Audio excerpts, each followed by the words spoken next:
right. Welcome to today's episode of Tomorrow's Leader. I am John Laurito, your host, and welcome to those of you who are tuning in for the first time, hopefully the first of many times.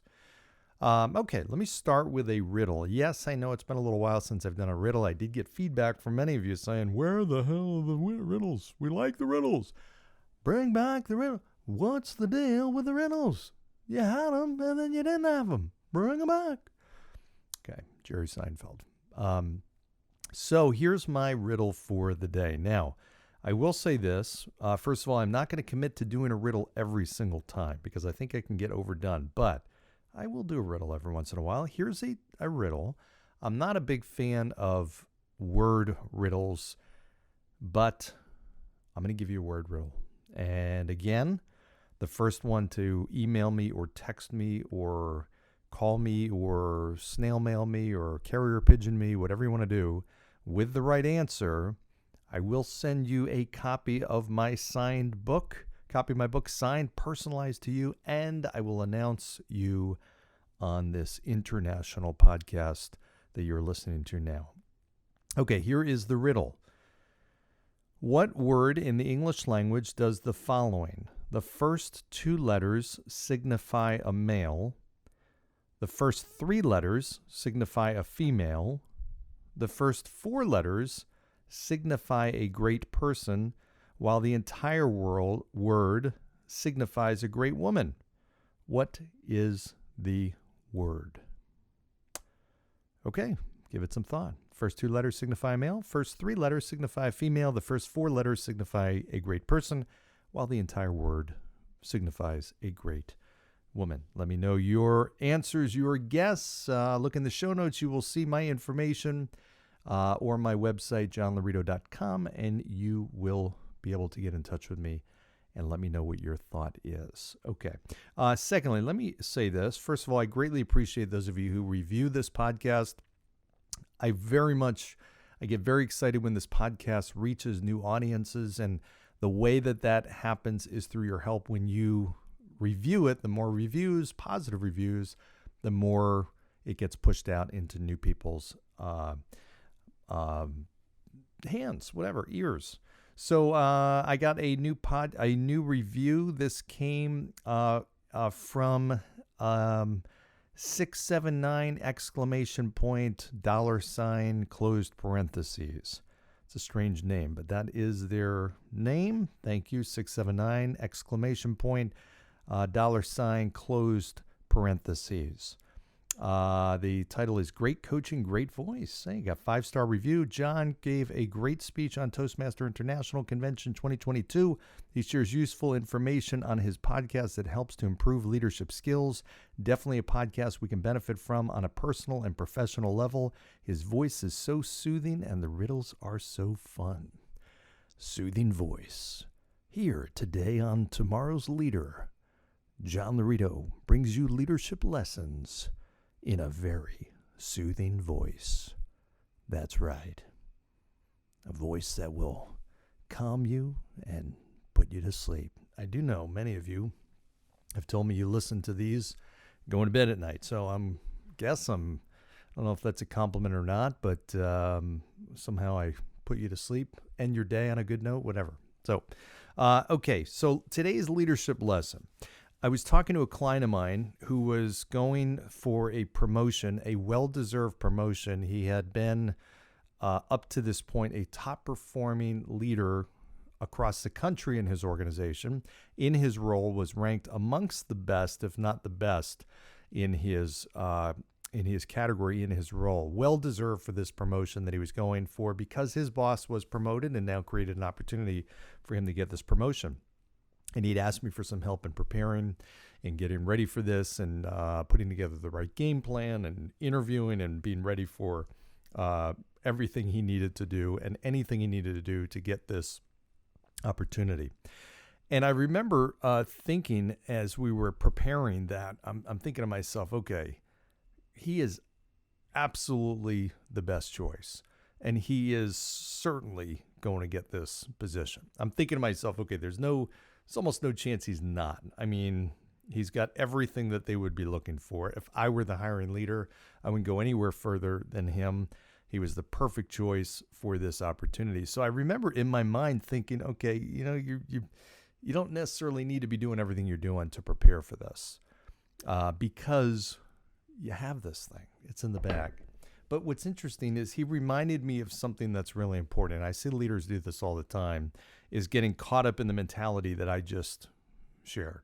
Is that sometimes we get so overconfident about something that it leads us to unprepare or lack of preparation, and then ultimately we don't get the thing that we thought was a slam dunk. Now, I don't know if in his mind he felt like, okay, himself, he was a great choice or perfect choice. I think he did. He had the confidence. But what I realized about this leader and what made him so successful throughout his whole career is that he was constantly preparing for a bigger battle than he reality probably thought he would have. In other words, that level of preparation and attention to detail is what made him so great. And I see people all the time that ultimately fall short because they do just enough, or what they think is just enough, to get the opportunity or succeed in that situation. And you see this in sports all the time. You see the underdog that is the surprise victor in whatever sport, whatever event, whatever game, whatever match that they have, because the supposed winner, the clear choice, the one who was seated higher, comes in and they've dropped their guard and their expectations, and they're caught off balance and ultimately lose a game that they should have won. It's a clear upset because the person that was expected or team expected to win just was not prepared, or did not prepare and play with the intensity that they would have against a competitor that they would look at as a formidable opponent. So my message to you is the balance that I encourage to think about is have the confidence of the returning champ, so that self-assuredness, that confidence, that ability to see the victory, but have the preparation of the underdog. So prepare at the level that the underdog would prepare. Prepare at that level for the interview that you think you are against the toughest competition, even though you may not be. And envision the positive outcome. Envision the desired outcome. Envision coming out of that interview feeling like you just absolutely nailed it. And envision the conversation after the fact of a hiring leader with someone else saying, this is the perfect person. Like, why would we even interview anybody else? So the confidence of being the returning champion, and if you've done something before and you've had such great success and you come back to do it kind of the same situation, you've got a higher degree of confidence because you've already done it. You have the ability to do it again. That's what I'm talking about, putting yourself in that position. If you're going to do a keynote, or you've got a new challenge and leading a whole new team at work in your organization, have that confidence that you've done this a zillion times, but prepare as though this is going to be one of the toughest challenges you've ever faced. If you have that combination, the outcome, the probability of that outcome being successful is incredibly high. I remember as an advisor, I distinctly remember a time where I had a huge potential client that came in to see me. This was a referral from my best client. Now, because it was a referral from my best client, I thought this was a slam dunk. I thought this person coming in was already sold on hiring me as their financial advisor. And because of that, I had so much confidence, but then my preparation was almost non-existent. I didn't do the things I would normally do before this appointment to prepare. I didn't do the things in the appointment that I would have normally done. I actually cut corners. I didn't do the full appointment that I would have because I thought, I don't need to. This is like an easy sale. And guess what happened? I didn't get the client. They left and they said, okay, let me think about it, which is the dreaded phrase that nobody wants to hear. And they never came back. That was it. They didn't hire me. I thought it was a slam dunk. And because of that, I did probably 50, 60% of the effort, or put forth 50 or 60% of the effort that I probably would have. I just thought it was going to be an easy kind of walk in the park. The bottom line is that's when people get into trouble. I see this with leaders sometimes when they're communicating things and they kind of cut corners because they think it's going to be an easy message, or they think people are going to naturally understand the reason for a tough decision. They're assuming that people get it when they don't.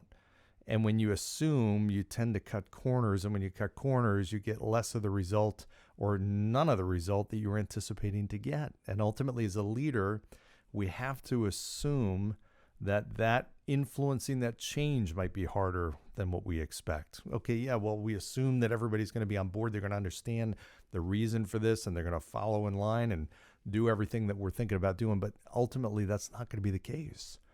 Okay, so as a leader, if I can approach it with the confidence of the returning champ, that, hey, I've done this, I know what I'm doing, I see the desired outcome, I'm going to do it again like I've done it in the past. I have all the confidence in the world, but I'm preparing as though I've got a really tough battle and I'm the underdog.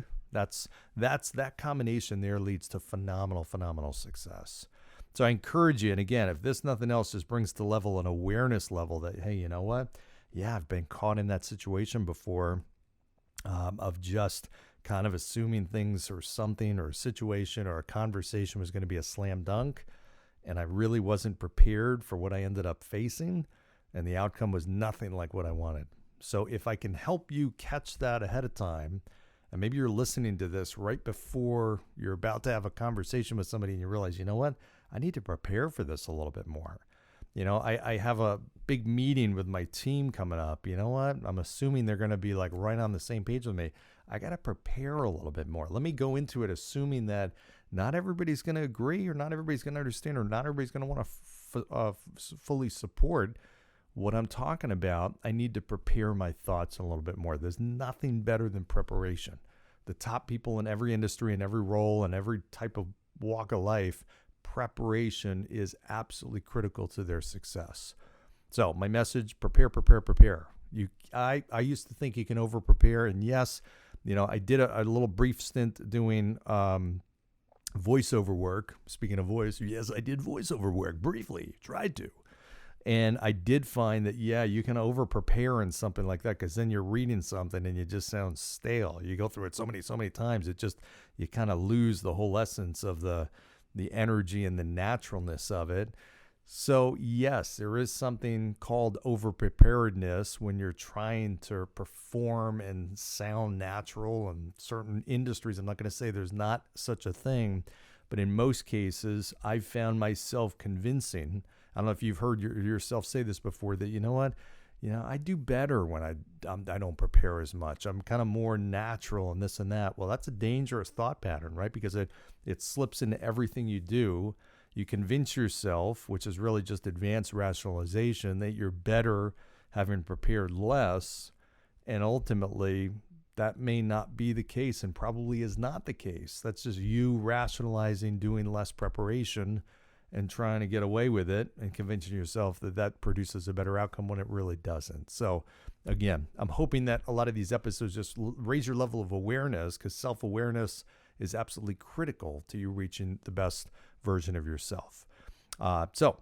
Interested in your thoughts, your comments, your ideas, shoot them over to me. Let me know. I'm interested in your thoughts on this topic, but also other topics that you may be facing, challenges, issues, situations that you're dealing with that are challenging to you as a leader.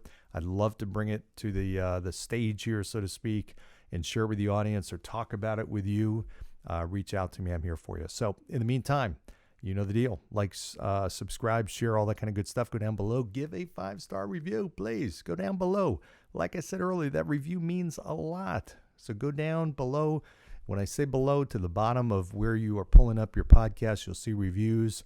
Give a review. Let me know your thoughts, and I'll see you next time. Thanks.